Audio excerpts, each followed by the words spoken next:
ABP আনন্দের খবরের জের 24 ঘন্টা পেরোতে না পেরোতেই 17,500 অবসরপ্রাপ্ত কর্মীর পেনশনের ব্যবস্থা করল হলদিয়া বন্দর কর্তৃপক্ষ।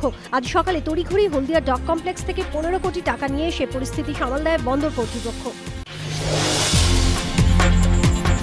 ঘোষণা করা হলো নির্বাচিত ভারতীয় টেস্ট ক্রিকেটের নতুন দল। প্রায় 1 বছর পরে দলে ফিরলেন যুবরাজ সিংহ। এছাড়াও দলে রয়েছেন হরভজন সিংহ এবং জাহির খান। দল থেকে বাদ পড়েছেন রায়না, চাওলা এবং বদ্রীনাথ। সুরেশ রায়নার জায়গায় দলে যোগ দিচ্ছেন মুরলী বিজয়। পূর্বাঞ্চল থেকে কোনো খেলোয়াড়কে দলে নির্বাচন না করায় প্রশ্ন উঠছে সাবা করিমের নেতৃত্বে এই নতুন নির্বাচন কমিটির সিদ্ধান্ত নিয়ে। একটা নম্বর ডায়াল করুন কিংবা মাউসে ক্লিক করুন, ব্যাস আপনার ঘরে পৌঁছবে টাটকা সবজি, ফল।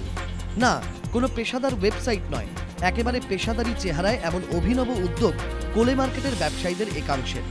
চাষিদের কাছে সরাসরি ফল আর সবজি কিনে অর্ডার মতো হোম ডেলিভারির উদ্যোগ। এজন্য ক্রেতাদের খুব বেশি পরিশ্রমও করতে হবে না। একটি নির্দিষ্ট নম্বরে অর্ডার দিলেই পৌঁছে যাবে তাদের মনপসন্দ সবজি বা ফল। এজন্য 1 টাকাও বাড়তি দিতে হবে না ক্রেতাদের। Free home delivery. প্রাথমিকভাবে রাজারহাট নিউ টাউন এলাকায় এই পরিষেবা শুরুও করেছেন কোলে মার্কেটের ওই ব্যবসায়ীরা।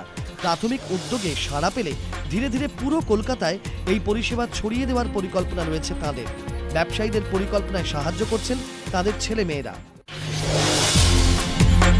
6 নভেম্বর আমেরিকার প্রেসিডেন্ট নির্বাচন। মঙ্গলবার আমেরিকাবাসী বেছে নেবেন 45তম মার্কিন প্রেসিডেন্টকে। 7ই নভেম্বর প্রেসিডেন্ট নির্বাচনের ফল ঘোষণা হবে।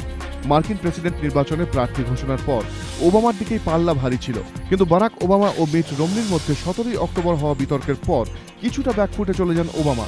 আবার স্যান্ডি মোকাবিলায় ওবামার সরকার যেভাবে জনগণের পাশে দাঁড়িয়েছে তাতে অনেকটাই সাফল্যের আলোয় চলে এসেছেন ওবামা, এমনটাই ব্যাখ্যা রাজনৈতিক মহলের।